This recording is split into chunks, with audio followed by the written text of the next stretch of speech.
Hero, what we reacting to today? Hey man, we got Block's Archive. Crips killed her brother. She became their worst nightmares. The deadliest female Piru. Let's see her story. Most people run from danger. Sylvia Nunn ran straight toward it. Growing up in the heart of Compton's gang wars, she was raised to fight, to survive, and when necessary, to kill. But when the Crips gunned down her brother, something in her snapped. She didn't just seek revenge, she embodied it. Ruthless, fearless, and always ready for war, she earned the name Rambo. But how did she go from a grieving sister to the Crips' worst nightmare? This is a story of Sylvia Nunn, the deadliest female Piru. In the late 1950s, Sylvia's family packed up and moved to the east side of Compton, looking for a fresh start in a single-family home. The neighborhood, however, was under the grip of the Lled Piru, a blood gang. Sylvia came into the world in 1962, born into a well-off black family. She grew up with two brothers, including her older brother, Marcus, better known as China Dog, who would go on to become one of the founding members of the Lled Piru gang. Their father, Willie Nunn, wasn't just any man. He was a professional boxer, tough and disciplined. He made sure Sylvia knew how to defend herself, teaching her both how to fight and how to handle a gun. Those lessons would prove invaluable when she found herself in dangerous situations, especially as gang tensions escalated around her. Despite the tough environment, her parents worked hard to provide for their family, making sure their children had everything they needed. Sylvia, in particular, never went without. Every year, she got a brand new car, a reflection of the family's financial stability. But in 1973, everything changed. Willie Nunn was arrested for drug possession and sent to prison. And just like that, the backbone of the household was gone. Without him, the Nunn children were left to navigate a world that was getting darker by the day. Compton wasn't the same place it used to be. Gangs were growing fast, and both Crip and Piru sets were carving out their territory. Sylvia grew up in the middle of it all, watching and learning. She had two major influences, one teaching her, the other showing her that fighting wasn't just expected, it was normal. Picking up a gun wasn't a last resort. It was just part of life. And being in a gang, that wasn't a choice. It was survival. Her mother didn't raise her to be a lady. There were no dolls, no dress up, no makeup lessons. Instead, she learned how to fight before she even knew how to fix her hair. Everything she knew came from the men around her, men in gangs. That's crazy. They said that she knew how to fight before she knew how to do her hair. Hey, if her brother never died, what y'all think she probably did, man? I know they ain't really talking too much. They doing her, you know what I'm saying, her full backstory, her upbringing, all that. She came from like two-parent household, you know what I'm saying? Everybody working hard, but I understand Pop's gone, so that structure's gone, you know what I'm saying? So now it's kind of more easy to get influenced about what you seen, you feel me, in the real world, because you're around that environment every day. Now, if the Pops was still there, he'd probably like, hey, get your butt in the house. We ain't doing none of that, da-da-da-da-da. He ain't going for that.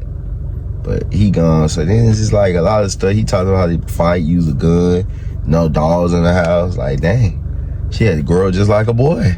You feel me? But I'm talking too much. Let me get back. Who lived by a code of violence and respect. And when that's all you know, what else are you supposed to become? Sylvia didn't choose this life. She was born into it. When Sylvia was just 16, a sudden burst of gunfire shattered the afternoon calm outside her house. She didn't hesitate. She ran straight toward the sound. Just a short distance away, in a nearby park, a crowd had already gathered. Lying on the ground bleeding was her older brother, China Dog, and he had just been shot down by a car full of Compton Crips. The Crips outnumbered the Pirus 3-1, and this time they had the upper hand. Sylvia shoved her way through the crowd, her pulse hammering in her ears. Seeing her brother like this, hurt, helpless, sent a surge of rage through her. The heartbreak was there, sure, but the anger burned hotter.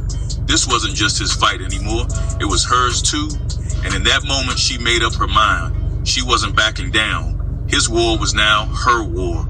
She had to find the Crips who did this, an eye for an eye. That was the only justice that made sense in her world. Sylvia Nunn believed that the main thing was to kill, to take control of life and death with her own hands. But despite how bad it looked, China Dog survived.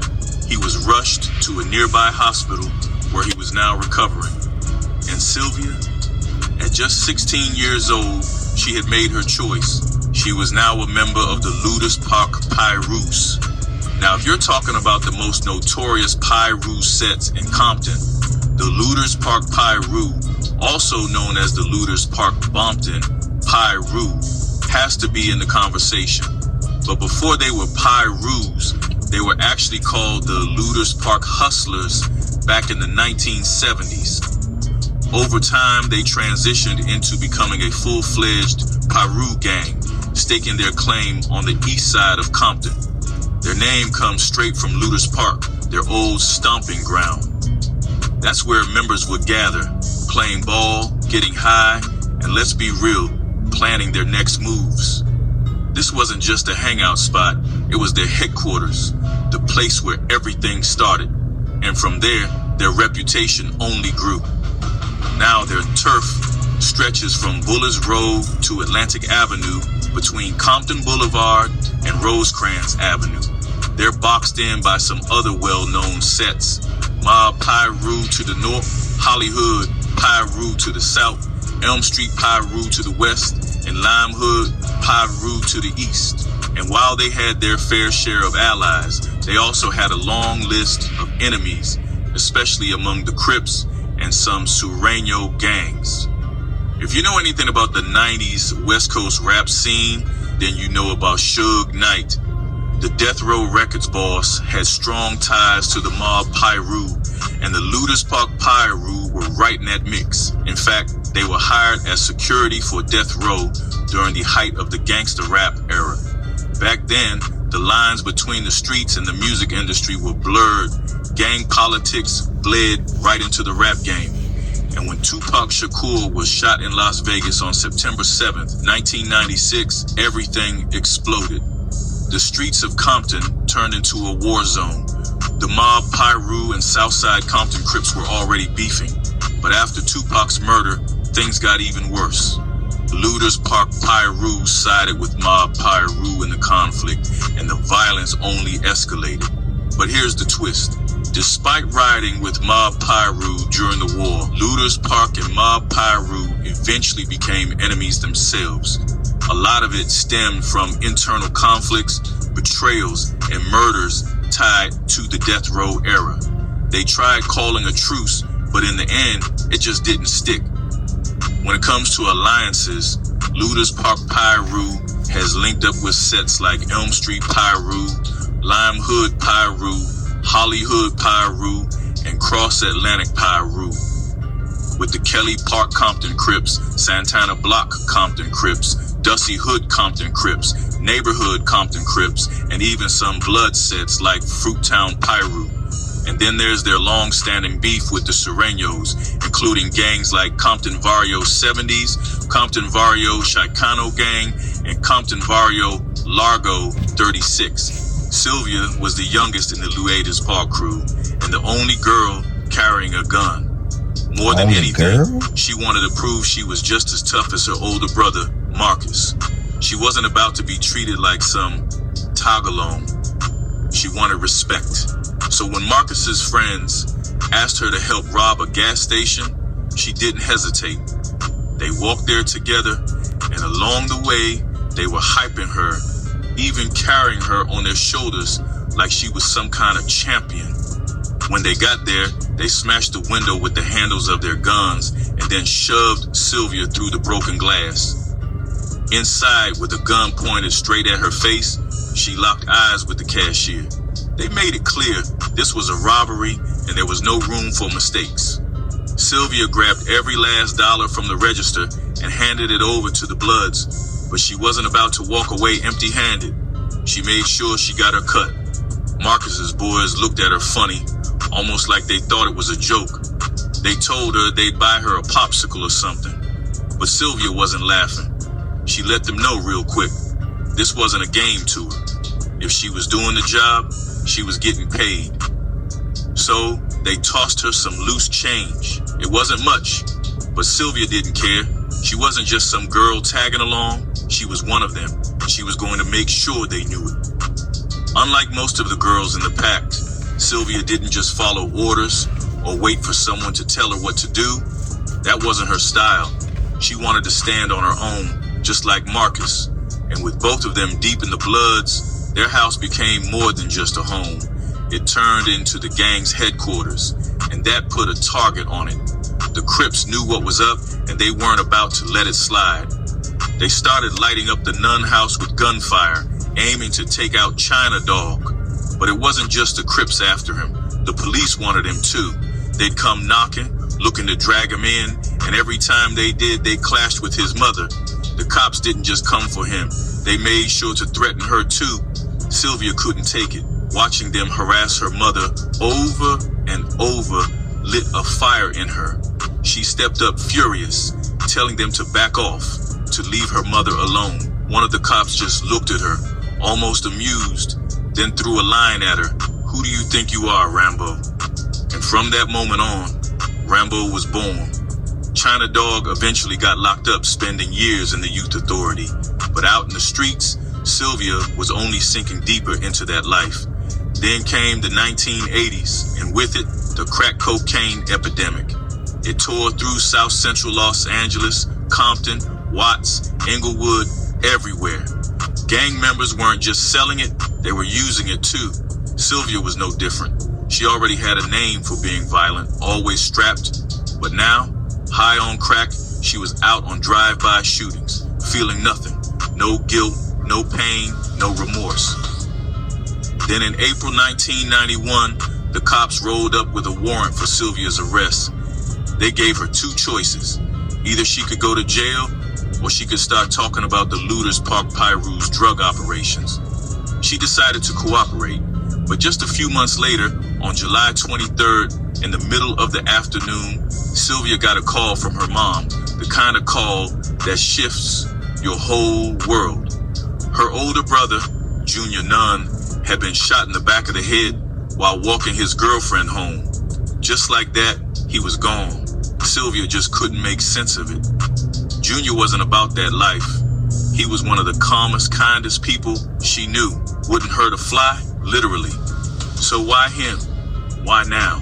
What she didn't see was that this wasn't random. She was right in the middle of it. Her family wasn't just involved in the game, they were royalty. And when you're at the top, everyone's watching. So, what does Sylvia do? She goes home, throws on some men's clothes, and grabs one of her dad's guns. Then, she steps right into Crip territory.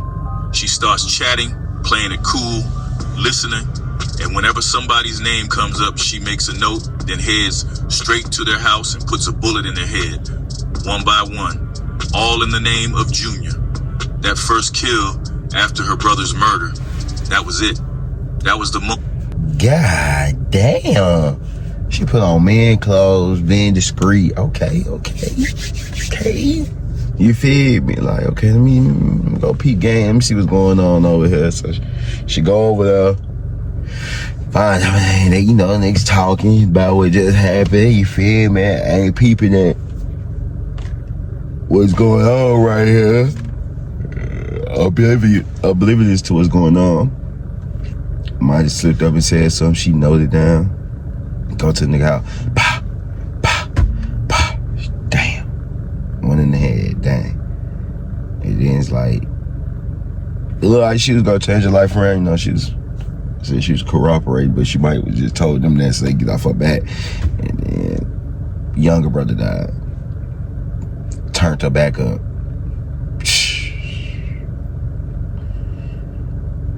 I understand why they call her Rambo. She was not nobody to play with.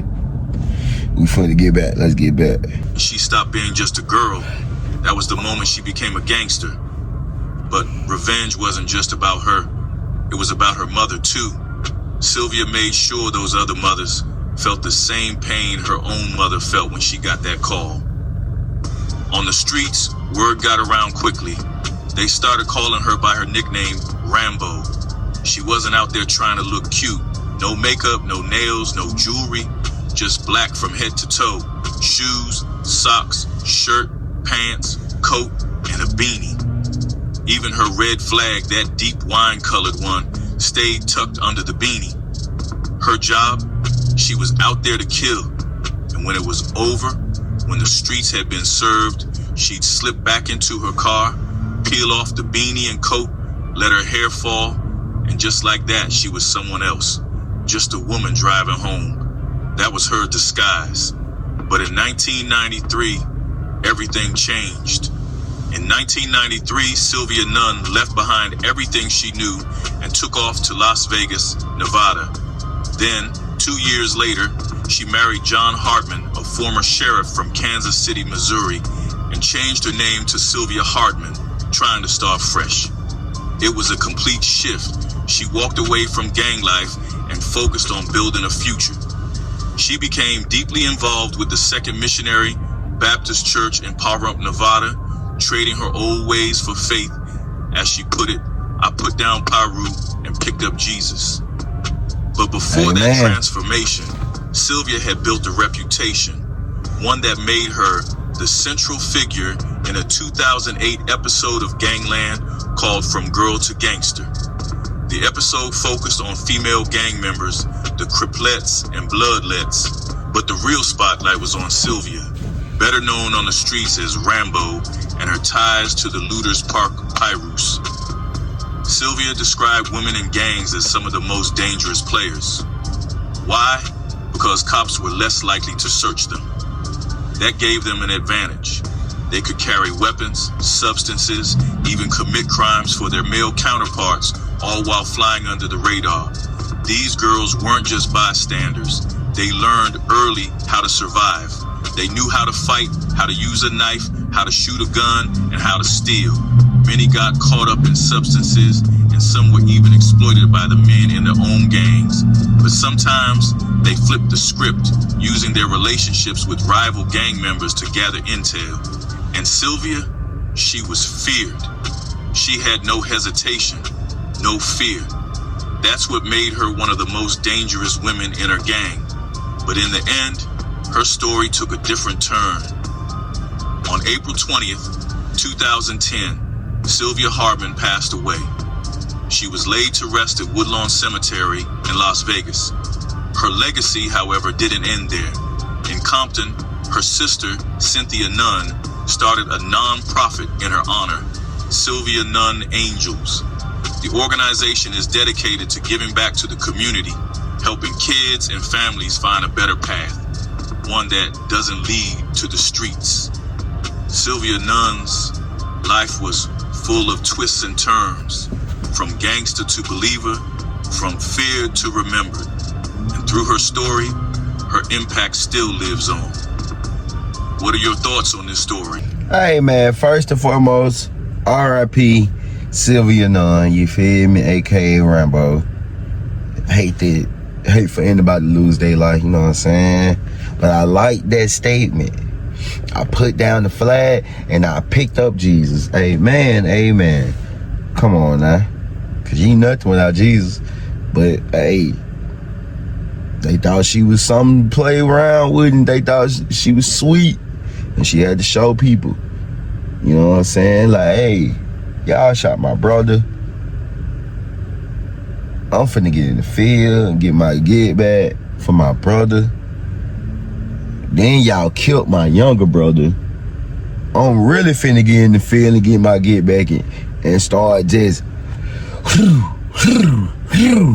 killing folks. They said she wore all black beanie, black shirt, black gloves, black jacket, black pants, black shoes. You just thinking somebody walking by in the street. Oh my goodness gracious, boy. Hey, if you made it here so far, if you made it this far, what y'all think about the video? This is one of the crazy videos I watch, you know what I'm saying? Cause like they said, the reason why they slipped on the radar because the police don't underestimate women like they can't do that. Ooh, but at the same time, just as if a man can pick up a gun and shoot, a woman can pick up a gun and shoot. But if you made it this far, man, I appreciate y'all from the bottom of my heart. You feel me? That's it for the video. Make sure you like, make sure you comment, make sure you subscribe. And the most important thing, I said tap that post notification bell. I said tap that post notification bell. I said tap that post notification bell so you can know when I post on. Stay tuned for more video, man. Go to all my other platforms. Mr. Alabama Summer on Instagram, Mr. Alabama Summer on YouTube, Mr. Alabama Summer on TikTok. Run me up. I appreciate y'all from the bottom of my heart. Hey, I'm gone.